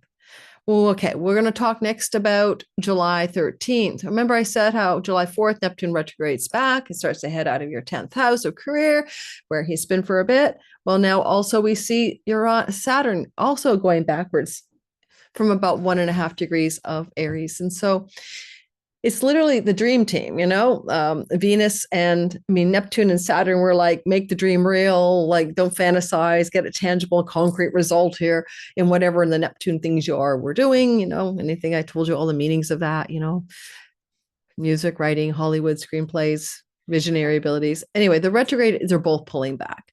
They're both pulling back to sort of deepen things that have been initiated here from March 30th and then May 25th when Saturn jumped into the fray. And now they both begin, July 7th and 13th to kind of pull it back a bit. So it's not about what new things you're adding in the career space, but what you're revising, revisioning, and deepening to make it more realistic between July 7th and July 13th. So, by mid-July, you are pulling backwards and looking more deeply at what you want to create here. Saturn in the retrograde cycle, he pulls back on, as I said, July the 13th, is pulling back. And then he crosses the sign boundary to your ninth house on September 1st. So by the time we get to September, now you're pulling back matters to do with that foreign lands and publications and, travel and visas and God and ninth house features. And now you're deepening in that part of the sky. On November 28th, Saturn turns direct. We'll be getting to that in the last quarter. And some of that story of what you had to pull back on is no longer relevant because by February of 26, from November 28th to February 26th, Saturn goes just direct to finish his 3-year stay in your ninth house of God. Hopefully some of you got some publishing deals out of it or some success in publications, podcasting, or things to do with legal matters, working out, or visas and passports and travel. Those are things that could have been very successful from 2023, 4, and 5. Hopefully they were useful to you. Now or higher education goals were achieved for some of you. Now we're going to go on to the next story, which is we're going to say that Mercury's retrograding in Leo, his second major retrograde of the year. This is July the 18th. He stations retrograde 15 Leo. He turns around on August the 11th for Leo. So this is a money house. This is your earnings, resources, and possessions. This is your financial wellness. He's a marketing, selling merchandiser, but he's also buying and selling stuff. Quite obviously, you're busy here. And you're doing a lot when he's in this part of your sky. So if you want a bigger picture view just for a minute, when he enters into Leo, it's June the 26th, last quarter. When he finally finishes up, it's September 2nd.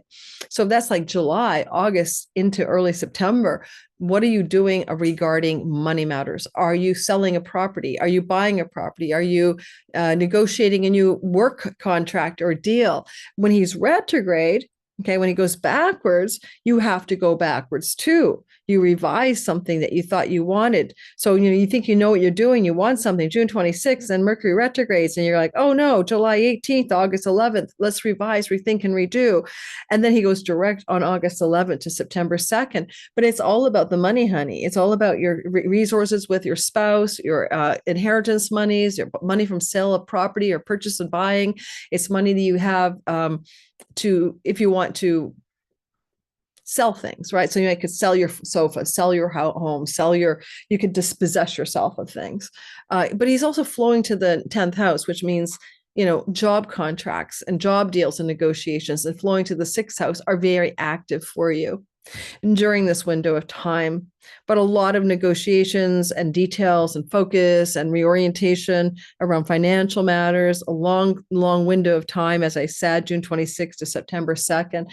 In the retrograde time, don't buy something that you think you want. Don't buy a home, for example, if you think you want to keep it, because if things turn around, you may change your mind or the deal may fall apart. It may not be the best time to make an offer on a property, July 18th, August 11th, or if someone wants to buy your property, maybe there has to be a redo of the deal, renegotiation of that deal. It's just going to happen as it will happen. Sometimes possessions from the past come back to us, funny enough. So July 18th, August 11th, it could be, you gave something to somebody at one point and they return it to you, and it's something of value to you. Sometimes money from the past that you're owed or you think it belongs to you and it returns to you can happen as well. July the 18th to August the 11th. Now, the next story you need to know about is that there's a happy story of Jupiter and Venus co-joining on August the 12th. We love when the two benefics gather their strength to form a conjunction with Jupiter exalted in Cancer. It's like you were just lucky. Whatever's going on August the 12th, you are lucky. Okay, repeat after me. You have luck. You get a lucky break. Something good is happening. Now, Can you harness it? Probably.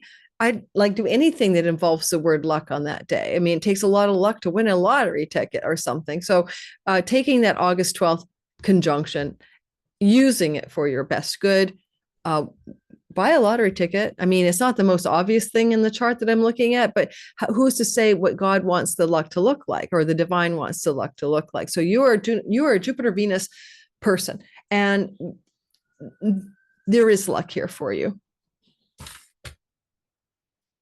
We still have Saturn, Neptune in the career house. You could be lucky in career.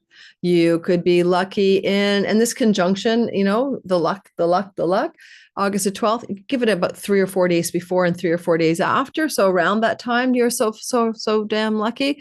At the same time, Mars will be in the 4th house in the sign of negotiations, Libra. There may be a very lucky negotiation available for you around property, land, and real estate matters.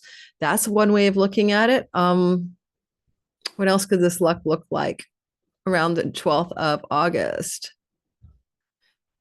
Well, Mars definitely says luck with property deals, luck with selling, luck with moving, luck with buying property.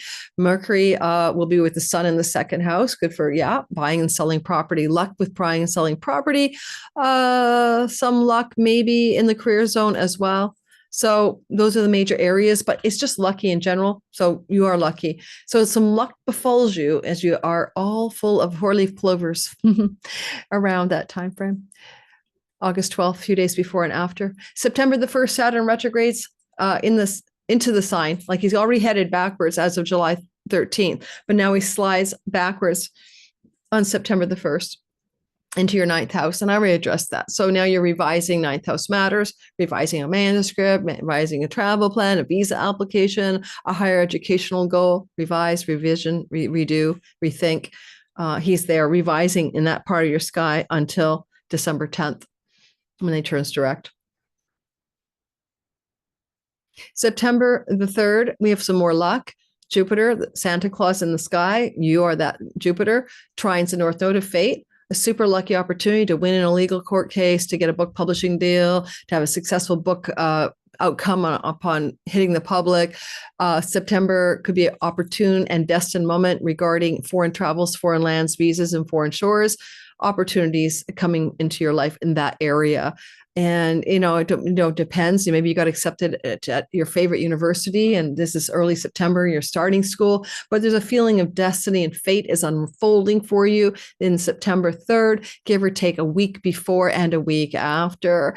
And you're just feeling like the fates are on your side at this time. And you feel just like really positive about it. Let me see what happens with Venus at that time. I'm talking about September 3rd, and I would say, what's she up to? Yeah, so Venus by this time has moved into your money house. So it's really, you are lucky in all 9th house matters. It's really about you and the 9th house and how you overlap. Let's take a look here.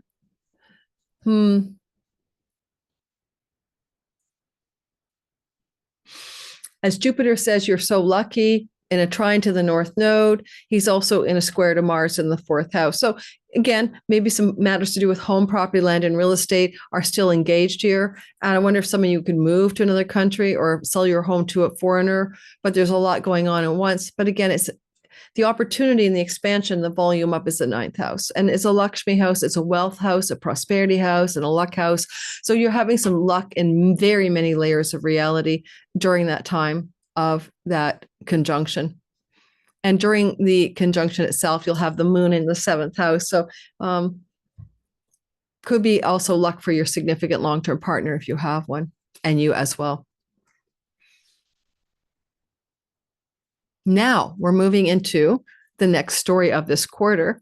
Don't forget, we're aiming for those eclipses that are coming up as well. We're just going chronologically. And on September the 6th, we will see Uranus turning retrograde. So he is already retrograde, isn't he? Let me go to, so September the 6th, what it is it on July 7th, he moved into your 12th house, and on September 6th, he stations up to go retrograde. So from September 6th to November the 8th, Uranus is backtracking through your 12th house of enlightenment and all such matters. So, and then on November 8th, he backtracks again into your house of friends and allies and elder sibling and great gains from your career. And he'll turn around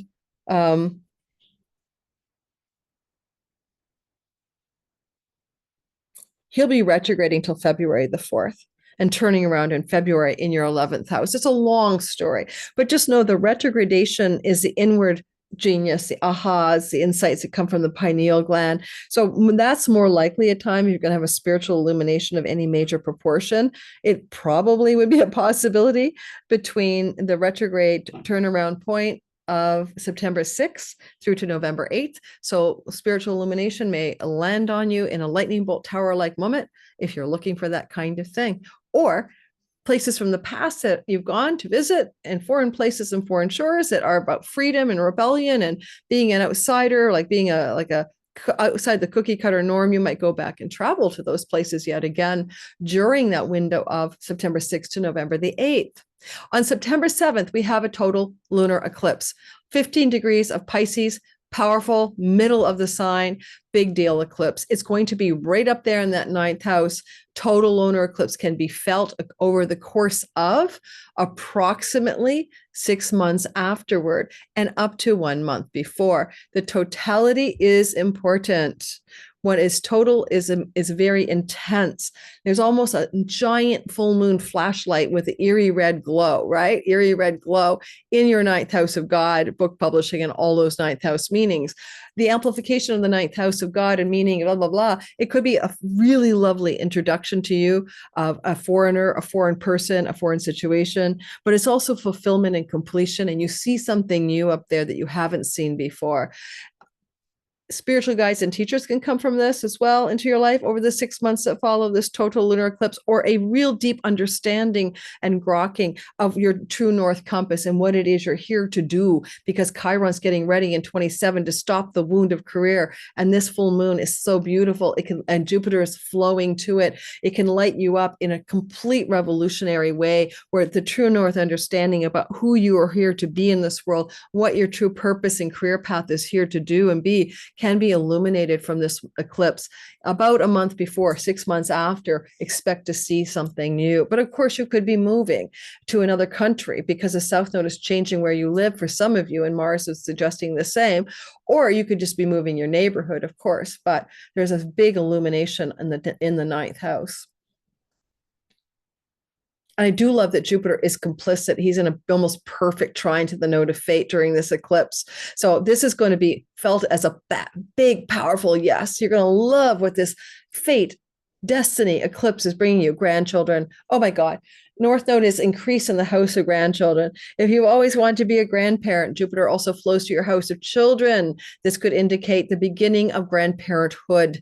And so pay attention to the possibility of discovering you will be a grandparent in the 6 months that follows this lunar eclipse. Yeah. On September 21st, a solar eclipse will occur. The solar eclipse is going to happen at 29 degrees of Virgo with a fallen Venus in attendance.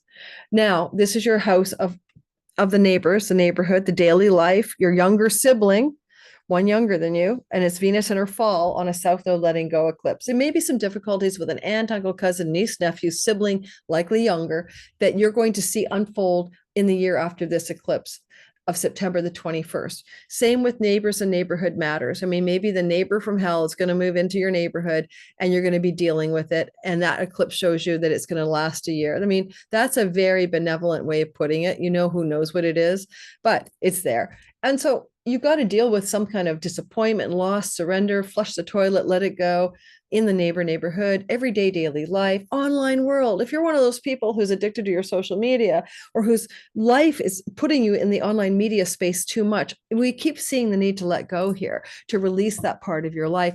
And certainly with Venus in her fall, you could have a fall, like you get demonetized or your channel followers quit you or something like that, and it would be for the best, you know? And you're moving towards the more lofty 9th house, right? You'll be a university professor, not a weekend seminar workshop teacher. When it comes to those neighborhood's younger sibling, though, it may be their issues, but you're getting the wins of it. So a younger sibling in a letting go, surrender fall is having a difficult time in their life, and you're witnessing it from your Cancer perch. And you could probably help them because your Jupiter flowing to the house of the younger sibling.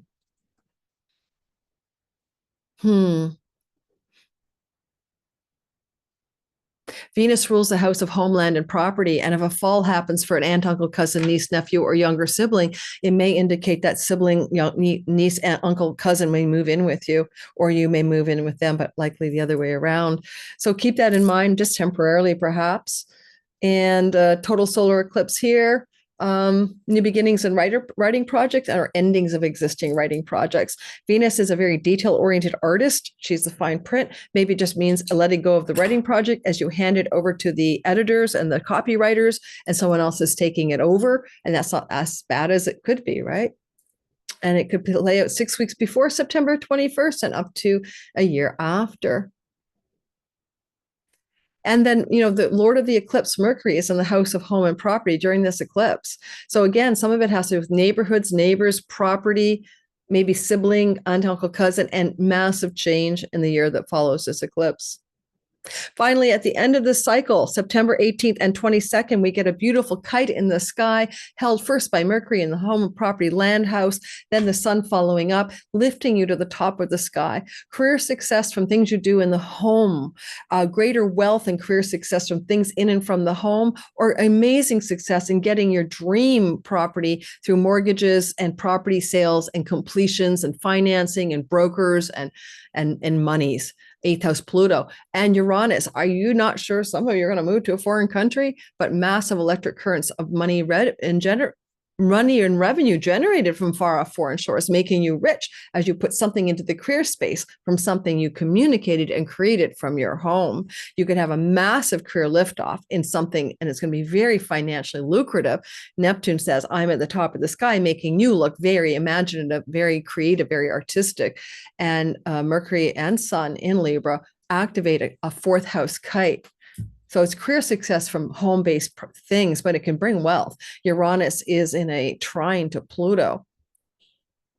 And they're both helping Neptune get liftoff for you. So again, 11th house stories are foreign countries, foreign shores, and foreign revenue. And Pluto says wealth, and it could be royalty income, book publishing monies, I don't know, but some money liftoff for many cancers here. But it could also be about a property sale, right? Mercury's down there, and you just know, ka-ching, you're going to make money, and it's going to let you travel around the world, and you're going to get more freedom to be more imaginative and more spiritual in your career path and heal your career wounds. So a lovely kite, September 18th and 22nd. All right, do I want to draw one card more for you? I do. I'm going to draw a card about, I think I'm going to draw a card about the difficult solar eclipse on September 21st. To give you some guidance, we're going to go to Angels and Ancestors by Kyle Gray. We're going to see what the universe wants you to know in order for this eclipse that can be distressing a little bit. Fallen Venus, South Node, 3rd house matters, and see what is that year after that eclipse is really about, what it's asking you to let go of. September 21st, 6 weeks before, a year after. Arrow. Wow. The arrow. Surround yourself with protective energy. Okay. Let's take a look at that. Arrow. Now, actually, this eclipse is really flowing to you. So it's not really causing you harm. So it's not about your physical body. Surround yourself with protective energy and positive people and positive experiences and environments that make you feel safe. Now, this is the online community, right? The 3rd house. So maybe you're going to have to ditch all the trolls in your online community. It's time to let that community go. Sorry, guys. It's not actually, it's nighttime now. I'm recording and it's dark, and that's why the light looks so bad. I look blurry, but it's just low lighting under one lone ring light. Arrows have long been revered. Okay, message. If you are in a situation after this eclipse, during this eclipse, and the year that follows, where not everything is as clear as it seems, you need to trust your intuition. There can be energies in your current situation that are not aligned with your intentions and your goals, and with kindness. And Venus rules kindness, and she's fallen on this eclipse. If you can take time to retreat or step out of this situation, yes, let go, surrender, snip, flush it down the toilet, South Node eclipse.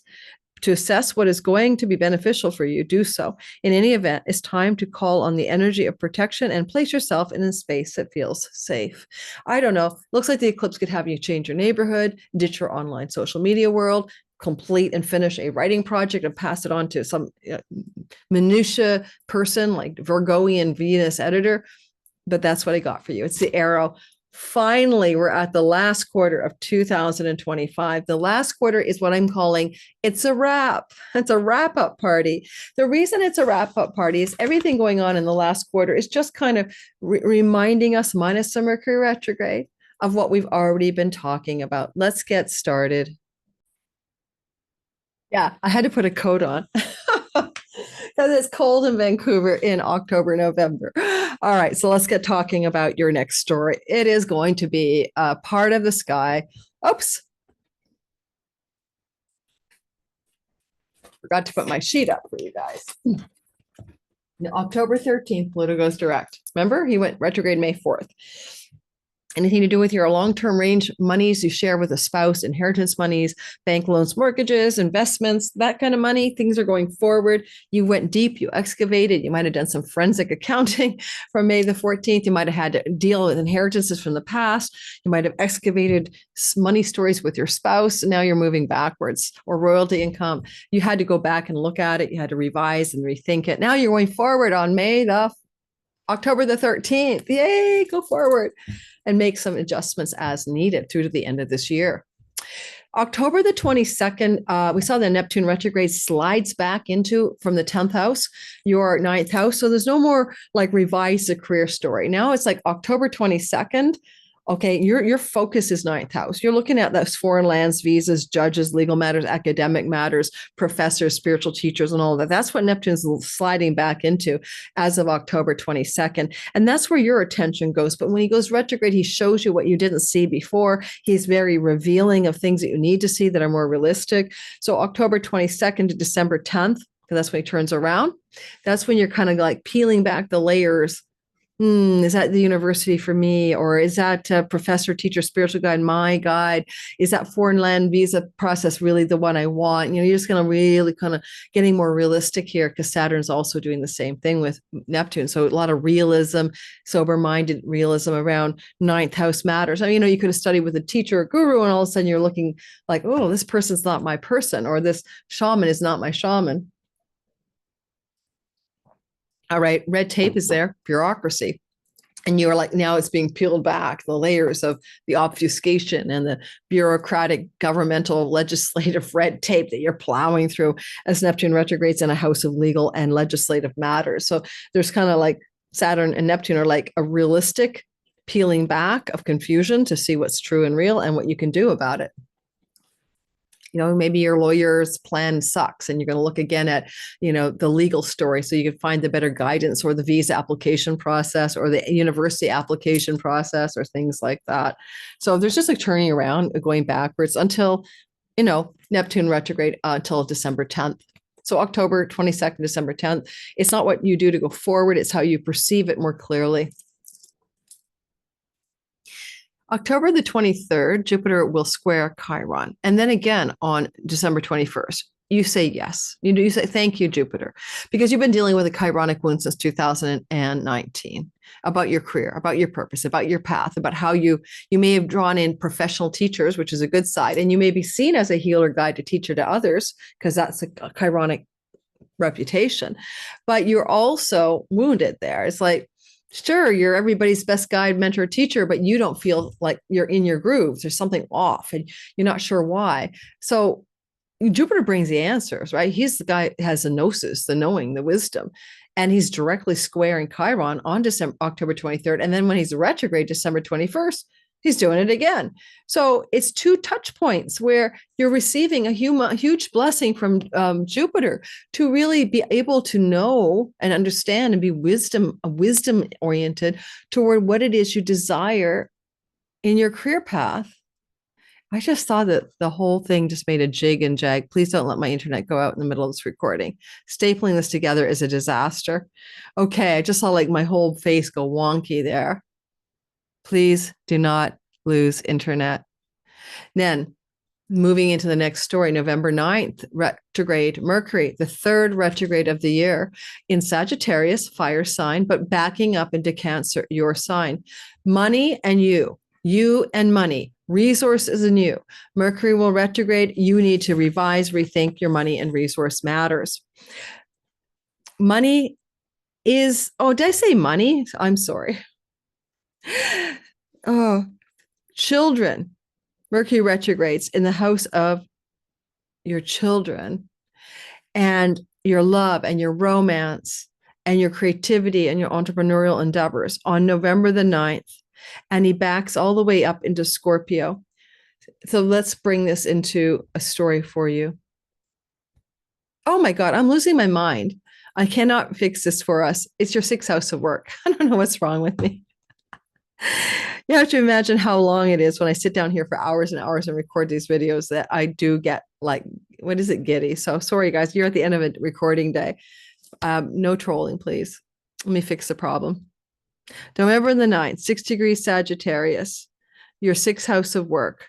Your sixth house matters to do with your health, pets, rental and tenancy and property rentals. Debts, you owe credit card money, okay, or not, or mortgages. Okay, so Mercury will retrograde November the 9th to November 29th. Do not apply for a new job and say yes. Do not refinance a debt yet. Do not get a new pet yet. Do not sign a lease yet, because the retrograde will have you turn around and have to do it all over again for some reason. It'll misfire. That's November the 9th to the 29th. However, because this retrograde starts on November 9th, by November 19th, a mere 10 days later, the retrograde takes it into the fifth house of your children. And in this regard, things to do with your children and the past are coming to the present. Now, it could be renting a property to a child renting a property from you. It could be matters to do with pets and your children, adult or children. It could be matters to do with entrepreneurial business endeavors and creativity connected to work and work routines. But whatever is going on, things have to go back before they can go forward. The main energy is that on October the 29th, just before Halloween, that's when Mercury first enters the work house. And he doesn't leave your sixth house of work and health matters, okay, until January 1st. In essence, October 29th to January 1st, Mercury's long stay in Sagittarius indicates changes in your work. You could get a new job. You could create a new job. You could rent a new property. You could get a new pet. A pet from the past may return to you. A job from the past may return to you. You may hear from coworkers and colleagues from the past, especially November 9th to 19th. With Mercury's fixation on your sixth house as he dips out of your fifth, is the work has to bring you joy. You might want to create some creative, entrepreneurial, or find yourself wanting to be in creative entrepreneurial projects, more consulting than full-time perhaps, because sixth house overlays. When it comes to rental properties, is a rental property taking care of your concern for your children? Are you finding a dating situation moving into a shared rental? These kinds of themes are going on for you. But the retrograde itself, November 9th, the 29th, is just a time where matters of the past, like November 19th to the 29th, emails, phone calls, and text messages from your former romantic liaisons, all of a sudden showing up for review in your life. I don't mean marriage partners, I mean romantic liaisons. You could end up dating someone from your past that you didn't marry, someone that was more of a fling or something, November 19th to the 29th. And as Mercury goes forward, having reacquainted you, and he moves into your house of rentals, then after you get this new dating thing going, maybe you guys will talk about, hey, let's move in together. Let's rent a property together. Your children are going to receive the energy, your existing children, of the retrograde in the sign of your children. So there can be communication from your children. And that's important, but connects to matters of the past between November 19th and the 29th, right? Keep that in mind as well. Your children may want to talk to you about something that involves the past. All of a sudden they're dredging up something from your past with them, or the past when they were growing up. To expect this sort of surfacing of matters of the past and a connection to children between November 19th and the 29th. That's what I'm getting at. Ultimately, this is the tail end of the elemental fire year that Mercury began in 2017-18, and then again in 2024-2025. So, the whole point of these times for you is to increase your success in career, money, and work. And this is the last gasp of this energy trailing into this year. So it's really not a bad time once he's direct. I'd say, I'm going to give you a date here if I can. I'd say anytime between October the 29th and January 1st is not a bad time to increase your success in work by applying for jobs, basically. And Mercury rules interviews, and jobs is a sixth house. So you can apply for jobs, and some jobs from your past may come back to you. Okay, that's kind of the feeling I have there. All right. And then on November the 11th, Jupiter heads retrograde, and he will be back retrograding backwards till March of 2026. Now, Jupiter retrograde, November, December, January, February, 4 months is his usual retrograde. His retrogradation is where you pull inward, and we know where he is. He's in your Cancer. You are Santa Claus. You are fairy godfather. You have the luck. You are charmed. But now he's going inwards, and he wants you to figure out your inner guru, your inner knowing, your gnosis, and he deepens your bounty, but the bounty is you. You can deepen the ways to be healthy, that you can deeply enjoy being pregnant. You can deeply find the wisdom of your highest mind, and you can really reflect through the lens of inner wisdom and knowing on what it is you want in your life, especially the words true north, with the north node in your ninth house of true north. So the compass needle and the deepening of what you desire from the place of inner knowing, the knowing heart. And that's what you're looking at vibrationally from Remembrance Day, November the 11th through to March of 26. It's not a time for the outer bounty. It's not a time for winning the lottery. Usually it's not a time for getting things that are, showing up as external success. This is your internal barometer deepening, so that when you spring forward in March through until June 30th, all systems go, because you've deepened the insights you have about what you are and who you want. And now you're going to spring forward and accomplish the outer rewards next year. Again, you can go back, as I said, to 2013, June to 2014. This is the last time this happened for you. Did you get pregnant? Did you get a grandchild? Did your children get pregnant? What were you fertilizing? Jupiter rules children and fertility and growth and expansion, hope and faith and optimism and spiritual wisdom. And in his exaltation, all of those things on steroids. He honors the moon, of course, because he's in the temple of the moon, and you are a lunar ruled being. And he's giving these eclipses in Pisces and even in Virgo his careful consideration and blessing. So even a difficult eclipse like September 21st has his eye on the eclipse to protect you. And this is very important to understand, that these eclipses have his blessing for you. And so any losses you have or things to let go of, Jupiter is there to support you.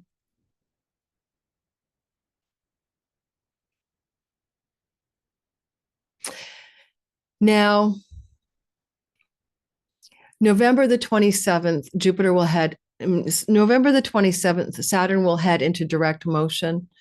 He's going to be moving direct at 25 degrees of the sign of Pisces in your 12th house. 12th house energy is going to be very important for you as he moves forward through till next February. So it's kind of an end of the year story, but you can feel a shift in the energy around the end of November through till next February, where what you want to do, coming from mastery and authority in the house of publications, the house of visas and travel, legal matters and academics, is to finish strong at the top of your game, because you are the Saturn energy that plays out. Of course, if you're a Cancer sun, moon, or rising from 25 to 29 degrees of Cancer, as Saturn goes direct, you really feel that energy highly supporting you in whatever you're trying to do or create in that ninth house.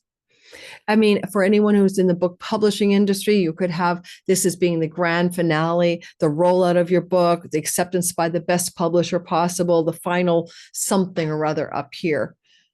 Because Saturn will go out and it'll be anoretic, and it'll be at the climactic degree, at the grand finale degree of the sign. So he does station direct at 25 degrees of Pisces, but he will eventually crawl over to, or walk over to, move over to the part of the sky that's 29 in the spring, like in January, February. So it's really I would call it the grand finale of what you've been trying to accomplish since 2023 in all matters ninth house. And that includes spiritual faith and belief and publishing and all of the ninth house meanings. And anything else I need to share with you on that part of the sky? I don't think so. I think I covered it all.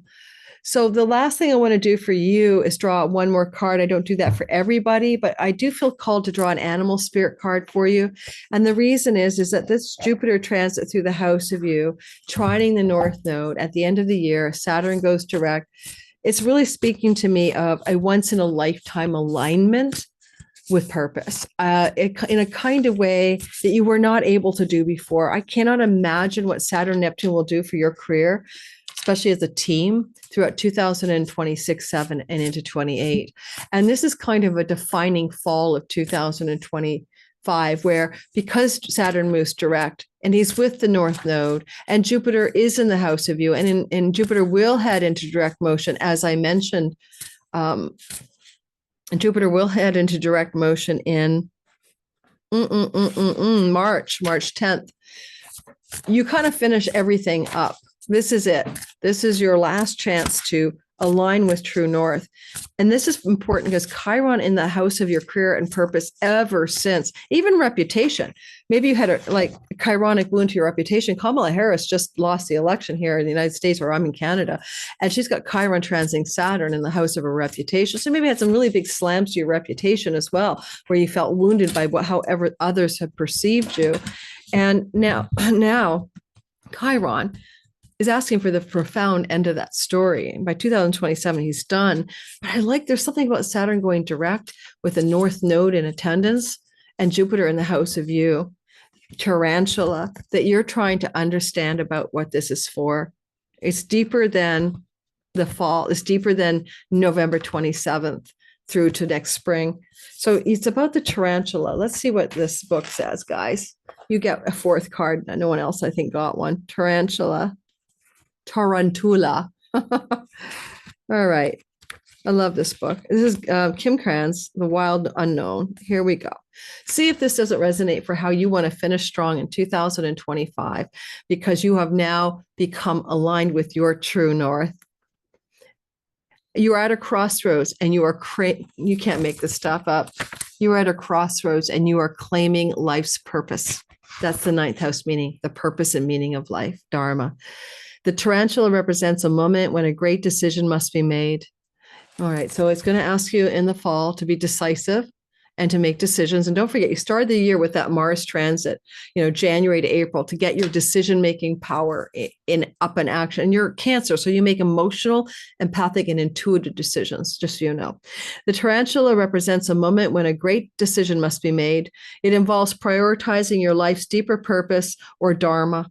A habit or a routine from the past is sidetracking you from a dream, yet your voice inside keeps begging you to refocus your attention. In order to find true happiness, you must choose dharma, the unique purpose for which you were born. Your fingerprint of perfect original medicine for the world, right? I'm just telling you that. Until you do, satisfaction will be fleeting.